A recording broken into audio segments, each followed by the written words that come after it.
Fan जितना बानी उ लोग से सिर्फ कहे के चाहता नहीं, कौन है पवन सिंह, हम बोले थे तो बहुत ज़्यादा विवाद हो रहा है यहाँ पर कि सौम्या का ये है वो है। हम जिसको जानते नहीं है ज़बरदस्ती है क्या भाई हम जान लो, उसको पहचान लो। हम नहीं जानना चाहते, वो इंसान को जानते नहीं है तो ज़बरदस्ती है पहचान लो जान लो। रहा बात यहाँ लोग कुछ लोग बोला था लोग कि भोजपुरी इंडस्ट्री की बदनामी होता। कहानी के 2 साल पहले से मसूरी लाल कहता रहा, लेकिन अपने भोजपुरी इंडस्ट्री के सुपरस्टार से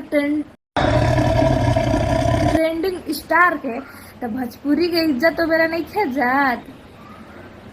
वो कहाँ के हवन, भोजपुरी इंडस्ट्री के ना हवन। रहल बात कुछ कहे के तो हम देखे नहीं उनकर हर वीडियो, हर हाउ कौन नेटा पोटा कौन बालोग के कहे लग मसूरी लाल यादव कौन है पवन सिंह नहीं जानते, जरूरी है जानना।